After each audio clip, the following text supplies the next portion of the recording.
My name is Gregor von Laschewski, and today I will be telling you a little bit about the Cloudmesh Python API. This will allow you to use Cloudmesh in your Python programs. And you will see that this is really relatively easy to do. And it's very convenient because through the extensive configuration and the minimal API that we have, virtual machine management becomes really trivial. So let us first figure out where we find the information. We find it under mycloudmesh.org/learning. This is our website that we have, and in here you can find all the information. I have, however, used the local version that I have installed locally.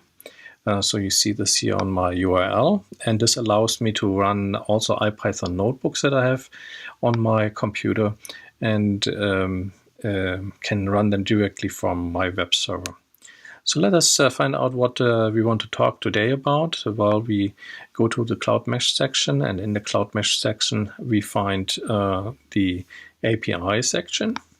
In that API section we are talking today about the Cloudmesh API virtual machine management. I have created a notebook that is precompiled, and this particular notebook here is published on this website. But since I have the notebook running locally, you could be starting it. Certainly you can paste and copy here the commands into your Python program and inspect them. But I prefer to use this here as part of this notebook that I have already pre-configured. So how do we start Cloudmesh to be using in your Python programs? Well, first we need to be importing Cloudmesh.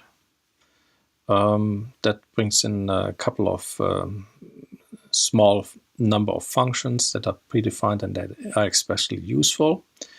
I will also import ppprint in order for us to use in order to print some dicts later on to show you that what we are doing actually does work. So at first we need to be activating Cloudmesh, and that's being done as part of this particular code. We say mesh equal cloudmesh.mesh of Mongo. Now Cloudmesh is an agglomeration of databases or objects that are stored in a database related to multiple clouds. This allows us to have all clouds being managed in one simple database rather than querying multiple databases at once. Furthermore, as part of our program, we need the username. You will have a different username, so just make sure that you see your username here. That is the portal name that you have on Future Systems, for example. And then we are already getting into registering and activating clouds. So we need to be activating ourselves as a user in that particular cloud. So we have an activation program. And we need to also registering a cloud. In this particular case, we are working with the Cloud India. We switch simply the Cloud India on. And just to show you that this is really happening, we just issue a cloud list command. Now, one of the other things that we want to do is we want to work with flavors. There's no need to go out all the time and ask for new flavors or new images, because they're most likely not changing very much. Maybe you were changing an image and uploading an image, then you can refresh this. So there's really no reason to go constantly out to the cloud and ask for the flavors. So we store them in our database, and this is being done through a refresh function. So we say mesh refresh, and then we use the username. And when we provide the types of the information that we want to refresh. Certainly servers is another type that we refresh. We haven't actually provided this here, but we have refreshed flavors and images just as an example. And then we specify the names of the clouds that need to be provided. The same thing we have done with flavors. As you can see, is we will have some slight consistency issues between the clouds and the names here. We will be improving this in future, so please revisit this tutorial when we have removed that inconsistency. Now, once we have done that, we, for example, store our flavors into a dictionary with the following command that we have listed here. So let's print out the names of the flavors. Well, we just go into our flavors of India.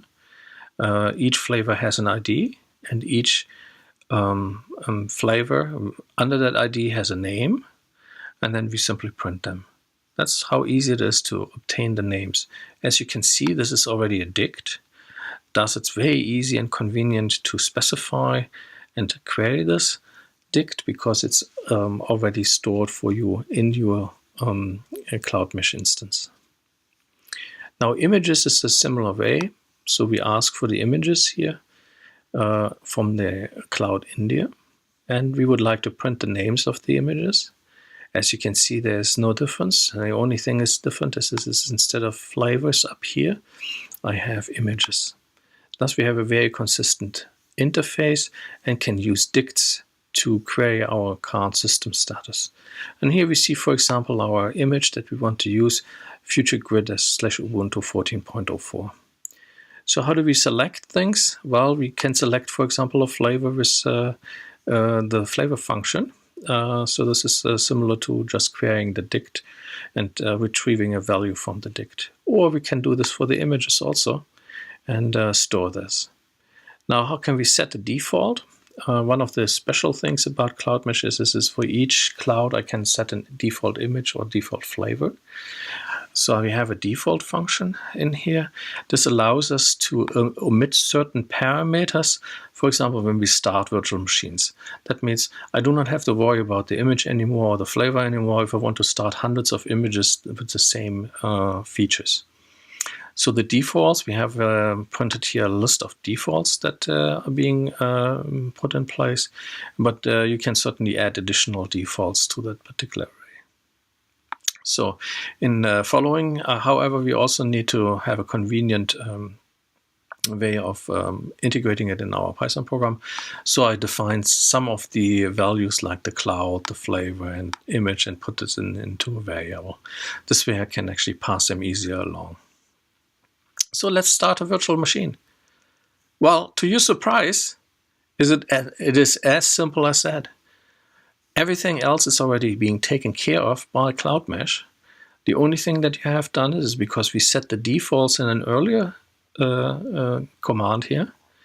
We have already everything specified. Only thing that we need to do is start a virtual machine with that on the machine India with my username. The names of the machines are being automatically created from your username, and a number is being appended, and whenever you start a virtual machine, another number is being increased. And this makes it really simple for us. You don't have to worry about this. Certainly you can specify your own names as part of the creation process, but we found it really simple to just use the numbered version because we have an internal bookkeeping system. We can even pass metadata along to find out which virtual machines have a particular name and so forth. So it becomes really so simple for us to manage these virtual machines. Now, when we return the result is naturally a dict. What we can do is we can look up the server and, for example, the server ID and simply say, okay, this is my server. And as you can see, here is the ID that we have created. This ID can then be used, for example, to delete things. And we could certainly specify names for this. But it's really simple to interact, for example, with this virtual machine. Here in the next example, where start VM is the heading, we are putting, for example, customized images in instead of using default flavors. The images we have already defined previously here. It's the same image flavors and cloud. So as I mentioned, we will be reusing them. And this will be starting in a virtual machine. Now let's observe. Here we have a virtual machine that has the number g_last_41, the name. And here we have 42. So the number is automatically increased. More options exist. We are not going into this, but you can certainly play around with this and look up the manual page to the mesh start command, and you will find it surprisingly easy how to interface with this. Now, as part of the naming, we have a function that retrieves certain names for you and default names, and you can increase them by numbers. Just make sure that you don't go backwards in the number, because then at one point you end up with duplicated virtual machine names, which is probably not desirable.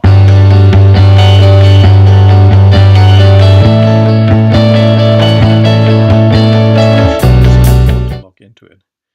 Thus, we need to be assigning a public ID. We have created a very easy function. First, let's get the server ID out of our dict, just to make sure that we have the right virtual machine. I just print the name just to make sure. Then I obtain an IP address that I assign at the same time to the server. So I'm specifying the cloud, the server ID, and the name. And at the end, I'm printing the IP that I got back for that particular virtual machine. Now I can log into this particular machine. We have created a wait function that checks if the machine is ready to use. This is important because the status of the virtual machine may be still inactive, but I will not be able to necessarily log in. So we have a command that logs into the machine automatically and tests if the environment is already set up. And we have called this command wait. We specify the IP address and the interval in seconds that I have to wait for a consecutive test. I retry this for 10 times, for example, here in this case, and this will now test every 2 seconds to see if the virtual machine is ready to use. Well, in this particular case, the check took place really quickly, and I print the result. In this case, it says true, the machine is ready. If it's false, the machine would not be ready. Then I can use this particular machine to execute commands on it, or log in maybe. But if I want to do a Python command, I may want to do an SSH. So I can, for example, say execute a command like maybe uname for this particular virtual machine on the IP address, and I can log in.